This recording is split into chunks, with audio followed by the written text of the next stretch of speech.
tomorrow get arrested. You've got no choice, and you can choose jihadi material or paedophile material on your laptop. Everyone in this room would have their ISIS flag out before midnight. That's how much of a bad thing it is in our culture right now. What the fuck? I've got on the role of trying to defend him because I like him, but was he a paedophile himself? I mean, was this a thing? Because I heard about this in the 70s. Weren't there people in the 70s in Britain as well that were doing basically were supporting paedophile organisations thinking they were part of a free speech? Did he get suckered by that organisation into promoting it, or is he very... There is no evidence. Was he involved in There is no evidence that Allen Ginsberg practiced or was a paedophile, but Ginsberg himself has gone on the record saying, and I'll be careful to quote this exactly, I don't know exactly how to define what's underage. I'm going to shout before I've got to the comma. I don't know exactly how to define what's underage, he once explained. Never made it with anyone under 15. I would like to know how old he was before we get to the end when he made that, because it does make a difference if he's, you know, old. 15. Yeah, if he was 16 at this point. But I'm guessing he's a hairy old man at this point. It could be the case he didn't have the courage to follow it through, but we've got to just consider, let's keep open minded that he meant what he was saying. He was defending the free speech of these people, not the free action. To be devil's advocate, I mean, it's a horrible, horrible sentence, like, I don't know what underage is. But, like, there is a point that could be argued that the law puts an arbitrary limit on things. But it's for such a good reason that it's like, why even try and be contrarian about something like that? Well, I actually don't think there should be, like, set age. I think there should be age gaps. I think people should possibly 65 with a 20-year-old. You know, I kind of miss the times when it was hedge fund managers and D-grade celebrities we had to scrape off the floor of the... I think age gaps are growth always, unless... What are we calling an age gap here? I think so, unless...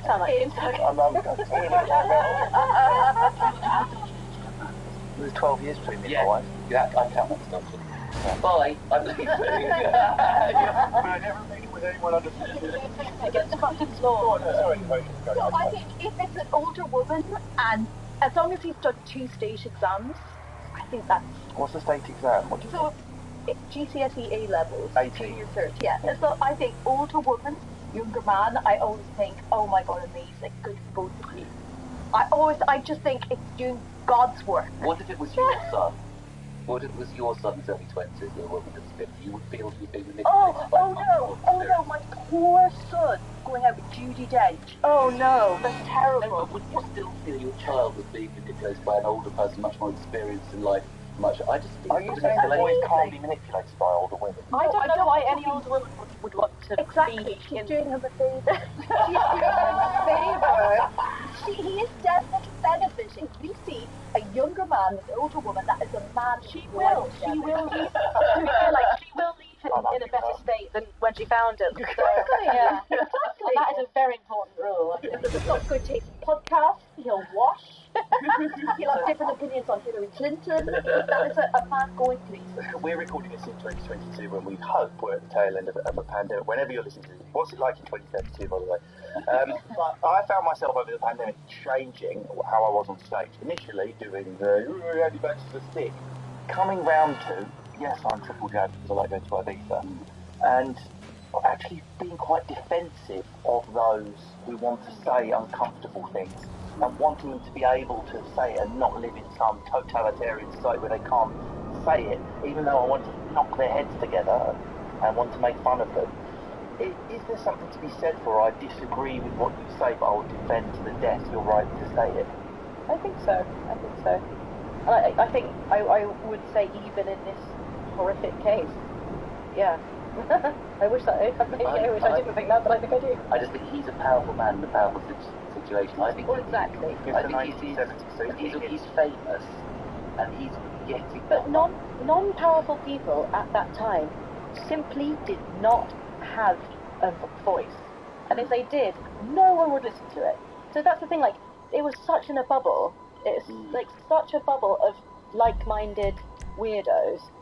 And like, no one would potentially hurt, like children, women, people of different races. Like, it's like they didn't exist. What was the point you were about to make? Because I was going to say, imagine if he doesn't believe this and wasn't defending them, really, that he was just sort of that could have been the B version of a wanky, these edgelords that enjoy trolling just to get plenty of attention. Gets no control, is that the point you were about to make? That he didn't believe it, he was just trying to be edgy on purpose for a bit of traction? No, I do think it's deeply dodgy. I wasn't saying I don't think he was to be edgy. I know they're living in a bubble. I realise it's going so much about freedom. But I mean, I must admit that the anti-vax thing, I mean, I can't bear that blanket argument for freedom of speech. I think there is a responsibility to the rest of society. So I think once we were all back, that I did at first, but once the people who deserve to stay in the food chain, like myself, are vaccinated, I think knock yourself up. Campaign against seatbelts if you want. Chuck your seatbelt off. Dad's dying in a hospital corridor of a That's my caveat, unless it's of a danger to people. Yeah, and this is putting people in danger. Is it? If it's just a society that is talking about it, this is what we have to get to the bottom of. I know, it's impossible. I think it's because because this is sort of in a gay context, but this is the still same time period where Bill Wyman married. What was she, like 16? Mm-hmm. Do you remember how it was reported as slightly salacious? It was going, whoa, but that's what we were like in the 80s. Turn to page 3. Yeah, exactly. In the 80s, we've only recently really grown up about paedophilia, I think. And God, I saw Russell Brand do a brilliant routine about it, where he's like, the front page was disgusted paedophile monster. Begged 15-year-old girl, and on page 3, here's 17-year-old Chloe with today's news on her nipples. Yeah. So God, it's such a hard one. It's a tricky one because I don't want us to not be able to talk about things, but there is sometimes when we talk about things like vaccines or consent that might erode accidentally people's rights or soften people's own discipline to behaviours by having those discussions. I just find it quite tedious because I just think, like you were using the seatbelt analogy, if somebody decides they don't want to wear a seatbelt, cool, well, if I'm in a car with you and I'm wearing a seatbelt and there's an accident, you're going to kill me as well. That's the asterisk, unless it would cause harm to others. But, like, normalising paedophilia or acting like consent is something you could have an intellectual debate around is a very privileged position to be in. And I just think, cool, like, this is what you're giving your energy to. Yeah, it is tedious, yeah. Let's hear all hail the Queen. Andrea Dworkin has to say, "Oh, Andrea Dworkin." Feminist writer, she attacked Ginsburg for his membership of the organisation. I love the way she just goes there straight away with no bullshit. He did not belong to the North American Man-Boy Love Association out of some mad abstract conviction that his voice had to be heard. He meant it. Done, full stop, close quote. She claimed that he pursued underage boys. Now, I was trying to do the maths in my head. The one thing we do know about men with everything, mental health, male cancers, abuse, is we don't know what the male sex abuse ratio is because men are less likely to come forward because of all the toxic problems with masculinity, which were times about 1 billion back then. So there's every chance, and I'm not saying by any means that he did do this, but did he do it? We would never hear from these people, privileged, middle class, white, black or otherwise. I think, that's the other side of the coin, is that, like, I don't think it has gone too far, the whole freedom of speech idea, because the freedom to call someone out for abuse is only increasing with the free speech debate, I think, because it used to be like, because it used to, people would be too afraid because the abuser was too powerful, but now speech is becoming more powerful, like the voices of the abused or whatever it happens to be, that's becoming more powerful, and I think that can only be a good thing. And like that must have been almost non-existent back then. I mean, the fact that like he was in a society that was campaigning for something that wasn't probably, I guess people must have hated paedophiles back then, but like the fact that this organisation existed and was like open about their aims. Still exists by all accounts. And it's underground now. Yeah, underground now, yeah. Still exists. God. It's present tense in everything I can find written on it, so it's still out there. But I think like the power is shifting, and I think that the free speech debate, like however tiresome it is, I think it is pushing in the right direction as a What about the other? What about the other aspect is of I like to see my monsters and I like to have them debated. I remember going back to some time there, Nick Griffin was allowed to go on Question Time. And I can't even remember the name of what he was the head of. Was it British National Party? Yeah. And 90% of the people I was performing with at the time, disgusting, shouldn't be invoiced. I knew what was going to happen. I knew what would happen as soon as that illiterate idiot was put up where we could see and hear his arguments. Never heard from again. Never. I sometimes like to have my men so I can see if they're made of straw. And it does make me uncomfortable if Jermaine Gree is saying, I can identify as a spaniel, can I? But I do want to see her on a university panel arguing with her peers and being shot down or not. I suppose, but don't you think it works both ways? So the Nick Griffin thing worked because it exposed that way, even without put the torch on. If NAMBLA exists, I want to know where they are. I want to know who they are. I want to know what they believe. I don't know, I'm a bit repressive. I like a society that makes some people feel bad for things I disagree with. I know that's wrong. I have to come back in another episode. Yeah, you have to hear me on Stalin. I think you're in danger of, like, if you normalise something and then you go, well, we have to provide balance if we're talking about it. That's different though, isn't it? Normalising is different from interrogating. Yeah, but my worry is if you've somebody like Allen Ginsberg, who's sort of seen as cool and trendy, and then people who don't will be like, oh, well, he thinks it, so actually, you know, maybe there's more to it. And it's not. It's just a gross, sort of repugnant thing. So, do you think it happens sometimes in our stand-up? We won't mention any names, don't want to fall out with anyone. It's very powerful, but you know, people like joke about a certain segment of society. It's really funny. It becomes cool to do dark comedy about that segment. That can be quite dangerous as well, can't it? Yeah, I just think you'd be like, that's happening right now in 2022, right? It is. Switch Netflix on, put it on. Is it okay to laugh on it? It must be, because XYZ's doing it. Yeah, there are a lot of paedophilia jokes out there. True. Well, I mean, let's go party after that. Ladies and gentlemen, we must move to the vote. Now, it's slightly unfair that I've not been able to make you feel the weight of the genius more by reading more of the poetry. So you have to focus on... What happened to freedom, eh? Can't even read his stuff because of some law. I know, exactly. Yeah, look. Come on, man. if he was really committed to freedom of speech, Yeah, he wouldn't have sold his rights. Exactly. Yeah, but Edward's got a mortgage to pay. Particularly nonsense. So... it's time to move.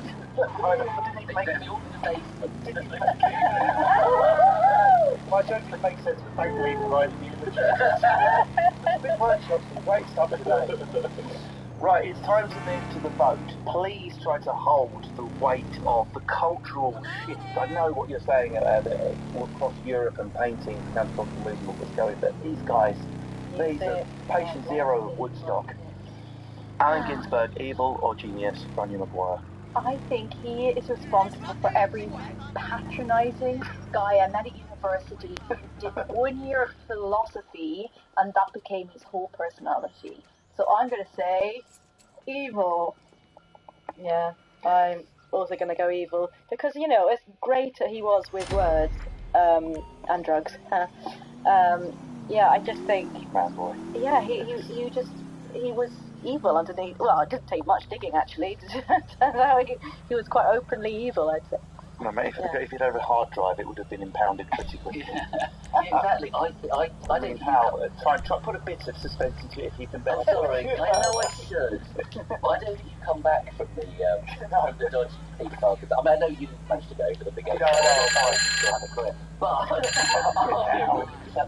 no, it's fine. But what my body looking for. No, I don't think you do get away with it. I know I would feel... I'm just one of those... Yeah, I'm one of those parents that go, you've got to have, you know... I think to be campaigning to abolish the age of consent, I think it is quite evil. He's basically campaigning for evil. Yeah, so I'm going to say evil as well. But obviously you love his stuff and I don't need to read it. I do hate the phrase, smoke without fire, but one does suspect Walking's onto something there. I exactly. Yeah. Anyway, it's another rare unanimous vote from the panel. 3 evils. Allen Ginsberg campaigner for paedophilia into maybe better punctuation would have helped you out. I don't know. It's a triple evil for Alan Ginsberg. Sorry to any Beats poet people out there. Do feel free to troll me on Twitter. It happens every bloody week. Thank you very much to our panellists, Ronnie Maguire, Harriet Brain and Hal Crutchleston. I couldn't have done it without you. Thanks for listening to Evil Genius from BBC Radio 4. If you're looking for more, you can listen to all of our past episodes on BBC Sounds. And my wife was 25 when I met her.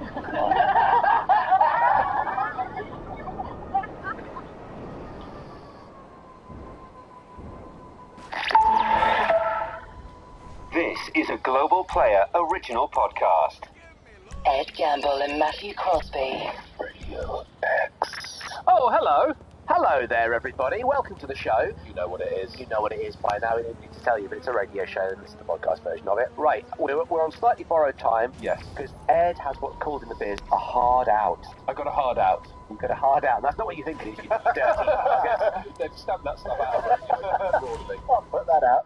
No. So we're going to read a couple of emails. Yes! And then we're just going to crack on with the show because... It's a big show. It's a big show. It's a triple guest of Fiesta. 3 amazing guests. Reese Nicholson, Ben Bailey-Smith, and Alan Super Mustafa. We had a brilliant time chatting to all of them. You're gonna really enjoy this show. You're gonna love it. We've had this message in from our dear friend Jimbo in Sussex. Hello, Jimbo. Hi, Crunch and Crumble and Vin Petrol.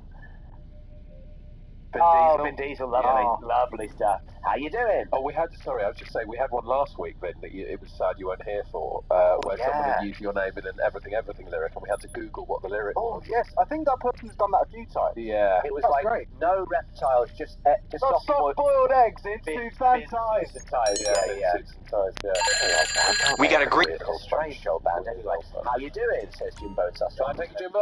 Got a hard out. How are you? Not bad, thanks. Just in response to your in-depth feature on what makes people sick, mine are, as you may recall, large amounts of very still milk and the smooth little cruise. Good luck in the charts this week and every week, Jimbo in Sussex, of course. Still the author of our finest email ever, I think, was the missile and immediately being sick. He is the patron saint of that ongoing feature. Yes. Seeing a missile that was so smooth it made you immediately vomit. Yes. It was very much that. Reed Daniels? Yes, please. Hi, Crunch Crumble and clever puns involving Vin's name. Lovely stuff. My weird vomit thing is a small amount of blood. While donating blood, I was absolutely fine, and while at the free drinks and biscuits table afterwards, I noticed another person who had begun bleeding from his donation arm. Turns out this made me feel very funny, and I managed to get myself laid down so I didn't faint, but vomited so hard I managed to do so out of my own nose as well. Remarkably, I've now donated blood over 20 times and been fine on every other occasion. Can we start using donation arm, by the way? Yeah, donation. Oh, no, that was my donation arm. Yeah, that's my donation arm. I didn't punch in the BCG. Oh, my BCG! Oh, my donation arm! Miss! That's my donation arm!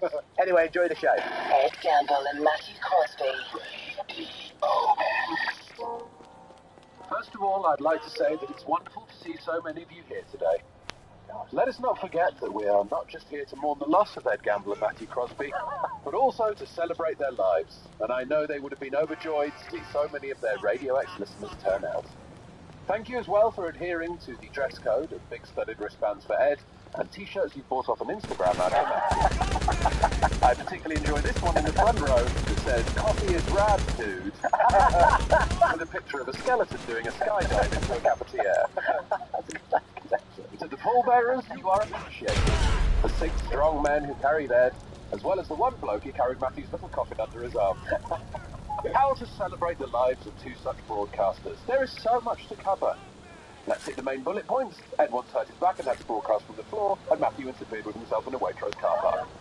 That'll do. We also wish good luck to Matthew and Ed's replacement on Radio X, Random AI Playlist. Ed, in accordance with his wishes, will be cremated, and Matthew is already ashes because he was so old that he turned to dust as soon as he died. It is, of course, a tragedy that Matthew and Ed have left us. As it turned out, what they did not know what it is was an ice cream van coming towards them. It is also sad that they died on a Thursday, because as we know, they were living for the weekend.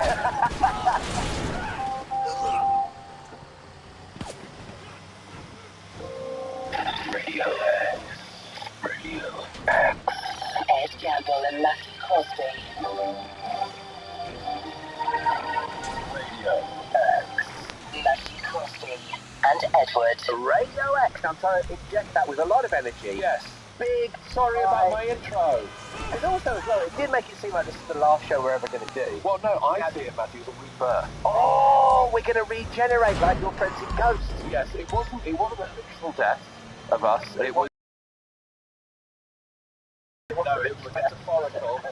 Matthew and Ed are dead. Long live Matthew and Ed. Love it. 2.0. Great, yeah. We're same sort of stuff on the show. Pretty much, yeah. The same as we've always done, yeah. But that's still fine. That's still good. You know, you could die, be born again, and still be the exact same person, That's right? true, yeah. Learning none of the lessons of your previous life. It's what Jesus did. Yeah. When he came back, he wanted to say, "Oh, now I'm going to be evil." Yeah. He came back and said, "Now I'm going to be good, but also I'm going to be able to fly." So, I'm sure he could fly. How do you get to heaven? Oh, yeah, I think you just like the lift. He is the God lift. The God lift, yeah. It's like the love lift on Take Me Out. Yes. But it goes the other way. It goes the other way. Straight up and you go to heaven. Straight up to where did they go? Where did they go on Love Island? On Take Me Out. It would have been great going back. Hang on a second. The Isle of Fernando. The Isle of Fernando. You me? Straight up to the Isle of Fernando. Me trying to remember a detail from a Shiny Floor ITV show and forgetting is very Matthew. That's very This me. is the rebirth of the show. We've got personality. No way! I'm after going to see Pupil Slicer later on. Is that what's going on? Oh, great job. Oh no, I'm back. Yes, there you go. I was checking out Pupil Slicer actually on Instagram today, actually, this morning, just to get myself in the mood. And they're playing a gig in London. I thought we could go together. Yes, when is it? It's on a Friday if I'm working. But I would still like to go. Talking about swapping bodies, doing the old vice versa, the old Freaky Friday. I would still like to go with you to a metal show. Yes. We've got, I think, as part of Matthew and Ed 2.0, yeah. Let's make that New Year's. I think we should do that. Yeah. Finn, are you in? Yeah, I'll come. There'll be beer there, won't there? There'll be beer there. Yeah. Oh, there'll be beer there. It'll be stand at the back and have a beer. Yeah, stand at the back and have a beer. That's what I do now, anyway. Yeah. I can take my earplugs and stuff, right? No. Maybe a book? No. Yeah, if it's like the Necronomicon, you can bring that, but you can't bring any old book. You can't spell them, no? What if I took like a book about cricket, but I changed the front cover so it had the Necronomicon or whatever you said on the front of it? Yeah, all people going, oh, why is Vin reading a big book of Satan's stats? Exactly, from across the years. Why is he wearing cricket blacks? So you could be doing that, couldn't you? You could have like big, those. Actually, I tell you what, if you wore the big cricket shin pads that they wear, those massive things, but they were black and they had studs on them, right? Yeah. You'd look proper metal. You could get in the mosh pit as well. You've got a box on and you've got your hat on. You'd be protected. Could put the lid on. Yeah. I think that's it. This is it. I could throw cricket balls at people. Well, I don't know about that. I mean, it's really quite a friendly environment, Finn. I don't think anyone would appreciate the whole that. Pushing each other done in the spirit of love rather than the spirit of I want to knock you out. Hey, boss. I don't know if enough people are talking about this. Cricket balls are too hard. Oh, they're so hard. Why are they so hard, Finn? I think if you have to wear that much kit to have one thrown at you, just accept you don't. It's not Jackass here. Yeah. And they wouldn't wear that on Jackass. They just take it in the chest like Johnny Knoxville or Steve-O and deal with it. But if they used tennis balls, the problem is they go miles, don't they? Yeah, even better. Even better. Too far. Everyone's getting sixes. Yeah, actually, this does sound good. It'd be great. This is Sports Desk. We've done it. You can just put big hoops above the ground. Yeah. And if they get the ball through the hoop, like Quidditch, then they win the whole game. This is good. This is better. This is a fixed cricket. Yeah. Fixed cricket. It's too long. It's not metal enough, and the balls are too hard. Yes. A nice soft ball, whack it through the hoop. All dressed in black, hail Satan. Can't wait for the Ashes. And out of the ashes, Beelzebub will come. This is Radio X. Ed Gamble and Matthew Crosby. We have a triple Gester Fiesta. It's a triple Gester Fiesta, our favourite kind of show. 3 guests for the price of 1 show. A lot less work for us. Much less work. We've got brilliant guests coming up. We've got Seeper from People Just Do Nothing. Yes. And of course, the Curse, of course, the Curse as well. Yeah, Series 2, Channel 4. Yes, we love Channel 4. Love Channel 4. Channel 4. Oh, that's not relevant anymore, actually. Do we not love Channel 4? No longer love Channel 4? No, we can still love it. Does the money run out? Yeah. Okay. Was it the poem? Be honest. Did they hear the poem and go, we're not renewing this? This isn't any specifics, but they said they really enjoyed what the Chris Moyle show was doing. Right. You're kidding. No, everybody enjoys what the Chris Moyle show's doing. Let's just take that as read, guys. What about us? This 45-minute length about all 4. Yeah, about how good the app was. Yeah. Anyway, he gets away with a lot, that man. We've also, I mean, let's not, we get away with a lot as well. But no one. That's the reason. It's fine. Ain't no management listening. By the way, I think we're about to be fired because I went to the toilet for a normal big toilet. Yeah. And then I was leaving and the boss went in after me. Oh, no. But you weren't to know, were you? It's tricky, isn't it? Yeah. That's the problem with sharing. That's why I do it at home. Or in the streets. The thing with doing a big poo in Leicester Square is no one cares. Everyone's doing a big poo in Leicester Square early on a Sunday morning. You shouldn't do it during the premieres though, man. Listen, everyone's a critic. Me too. Yeah. Right, Joaquin Phoenix trying to walk the brown carpet. What would it be called? Beau's Afraid? Beau's Afraid. Yeah. Yeah. Now you know what he's afraid of, don't you? Crunch and crumble. Radio X. We are very excited to welcome the first guest of our triple guester fiesta into the actual studio, the wonderful Reese Nicholson. Hello, Reese. Good morning. That's what we like. Oh my goodness. So much like. Hitting us with so much energy. Yeah, this is what we need. Ed's already talked about funerals, so we need a bit of this, the sunshine. Me imagining that it was Mike Matthew's funeral and what the person officiating. Yeah. Do you officiate a funeral? Say so, sure. Anyway, I'm bringing it down again. Yeah, Let's not mention funerals. Yeah, that's my fault. Reese, you're a wonderful comedian. Thank you. Australian comedian. Better in my dad's voice? Yes. I think it's time you found something else to do. You've got to have a fallback plan. Surely a fallback plan.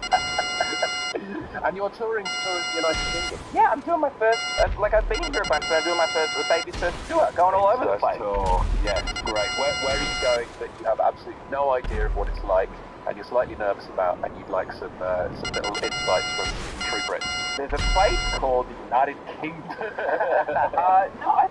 I think through gigging over the years, there's certain places like Wells. There's a place called Wells. Yes. What's Wells? Hello to anyone in Wells. Wells, I believe, is England's smallest city or Britain's smallest city. It's very nice. It's very quaint. Yes. It's very sweet, I'd say. It's like a sort of cartoon village. Yeah. That's where they filmed Hot Fuzz. Oh, Like that. well. Yeah. Because it does sound like someone anticipating the end of a sentence. Like, well. Yes, well that's good. You've spoken with that. All right, yeah, they'll love that. And I've been told you guys are quaint. Yeah. Hey, quaint guys. Hey, Quenty. Yeah, you definitely have a few people sort of knitting in the audience. Right. I think that kind of thing. I do like craft. It's a classic thing. Come out and do a bit of macrame. Yeah. Why not? You know, build a wicker basket. If you did see someone, and we asked everyone this, if you did see someone knitting on the front row of your audience, immediately as you came out, would you say anything to them? I know, I'd say, stop the show. We found a peak. We found the perfect band. I'm retiring. I'm done. A big retirement from me. What if they then finished what they were knitting at the end of the show and held it up and it said something rude? I'd be like, if it said get off. Cancel again. We've found the perfect band. Yeah, well, there's a comedian in New Zealand called Chris Parker who does. He tours a show where he felt on stage. I said felt. Yeah, I was going to say. Hear me? Our community's been through enough. He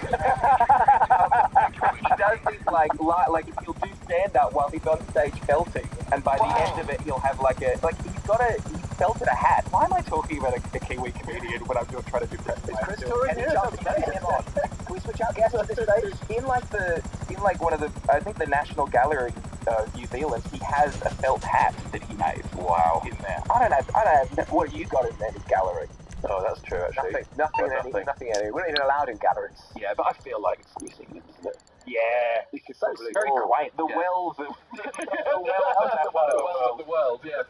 The wells of the world. The wells of the planet. Felting as well, though, right? I don't know. What is it? Because is it just a grandiose term for making things with felt? Yeah. Because you don't you make felt.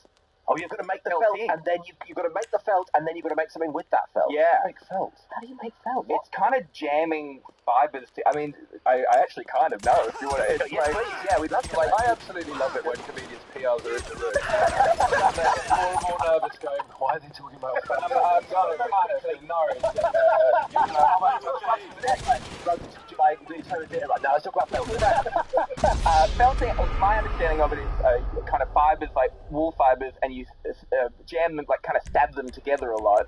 You compact them together until they're all mushed up, and that, like, you know, like I felt like it's all like a kind of a crosshatch. Could you do it with like pocket lint then? Because it's basically the same thing. You can do it with belly button lint. Anything can be lint. Could you felt with belly button lint? That's like Chris Parker's next show. Oh, and I'm a hairy person. I make quite a daily ritual.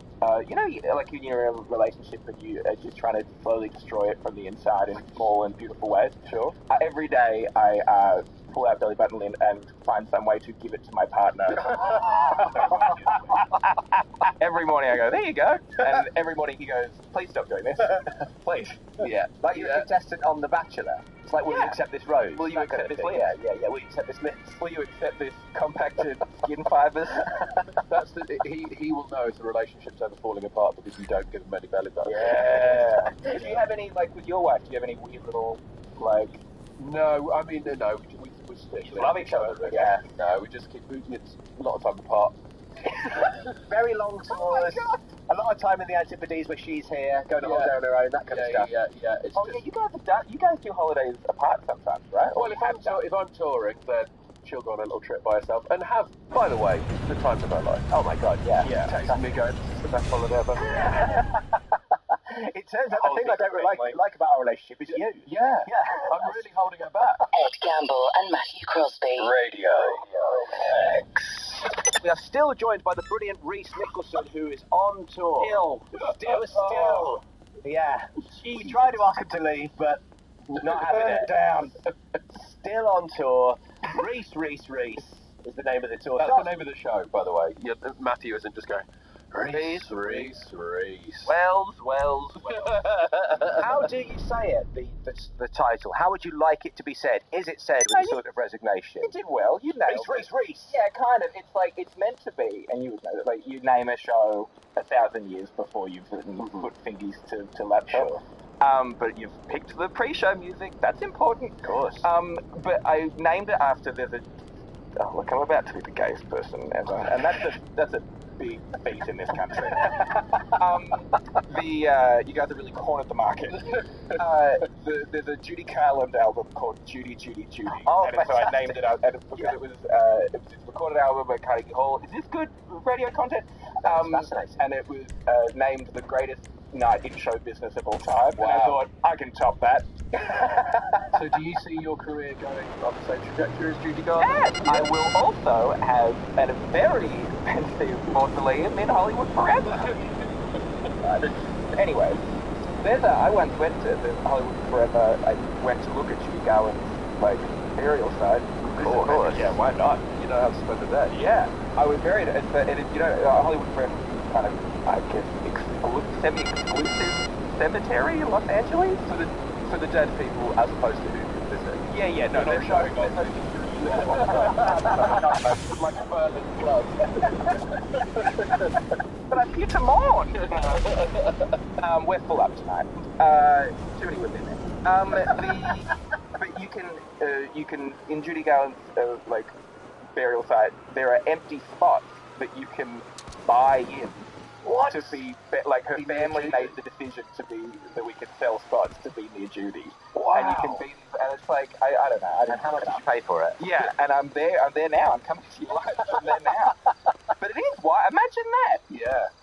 Is there anyone you'd want to be buried near? Apart from your wife? No, she doesn't want to be buried near me. Top of bar. She'll be on holiday. The greatest holiday of all. Dead. Now, on this show, Reese, the great holiday of all dead. Let's move on. Nice to have a theme for the show, though, isn't it? It is. Yeah, it is. Yeah. We ask all of our guests a very important question. It's the biggest question in radio. It's, what do I not know what it is? What do you not know what it is? Oh, what? What do you not know what it is? This question was invented by John Kearns, to give us some context. Yep. Makes perfect sense. What do you see He every teeth day? out when he said it. Out, actually. Well, Got teeth all the way out, yeah. all the way out. All its normal teeth are out. Well, weird day. What do you see every day that is completely normal, but when you think about it, you realise you don't know what it is?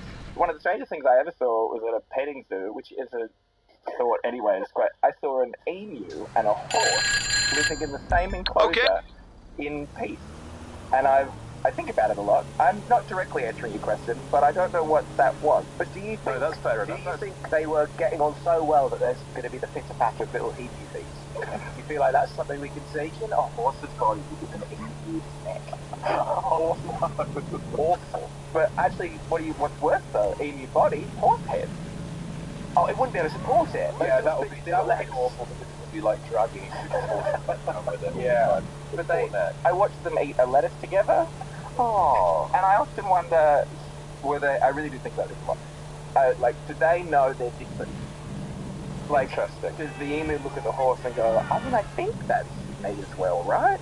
Is that? There aren't many mirrors in a No. petting zoo. And would an emu know what to do with a mirror? Well, what is it? Is it? Yeah, exactly.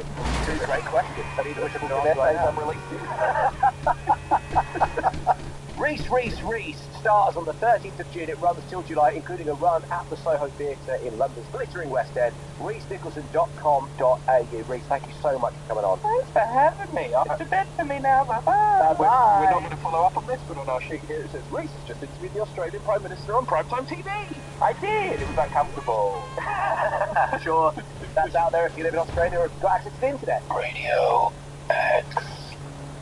Ed Gamble and Matthew Crosby. Another 8 hours. Knock you out not having kids, you know. It's your body perfectly shutting down for a full 8 hours. Waking up feeling good. Whew. Come on, here we go. Time to get up. Something horrible, eh? It's a bit horrible. This song sounds interesting. Something from...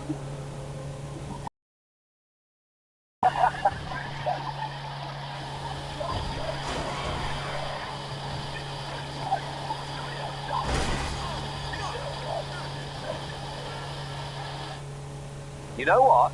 Did he sing the line, Cub covered in nuts? Yes, I'm sure he said Cup. Is he talking about how to make a fudge sundae? No, it's about it doesn't sound evil, but do bear in mind the person covered in nuts has a horrendous allergy. Oh no, is it? And the epithet's nowhere in sight. Yeah, nowhere in sight. Oh. Yeah, that's hell. That's what it would be like in hell for someone with an allergy. It would be. Anaphylactic shock, you just keep swelling up like a zeppelin. No, thanks. The song was actually called Horrific Bloodshed. Of course it was.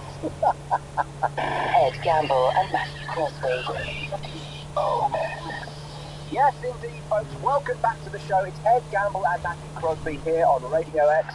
Now, we're just about to be joined by the second guest of our triple guest of Fiesta, the brilliant Alan Seeper Mustafa, who you may know from People Just Do Nothing, from Corrupt FM. You may know from The Curse. You'll know them from us chatting to them in the show in just a moment. But first, what's the hell of a trailer? The third credit is this show. Yeah, that's not true. That hasn't happened yet. He's done absolutely loads of stuff. He's took Corrupt around for our show to give him a credit on his CV. Peacock, yeah. Peacock was big. Peacock on BBC Three, absolutely right. Second series of Peacock as well. Second series of Peacock. Busy boy. We'll talk about this. Actually, I may like to talk to him about this show. I did a video with him for the clothing company Percival. You did as well? Yeah. I love that, and I've since bought a jumper from them. So it really worked. It really worked. Ed Gamble and Matthew Crosby. Radio X. Guest 2 in our triple guester fiesta. Yes. The brilliant Alan Mustafa / Seeper. Which one do you want to go with this morning? Are you my friend?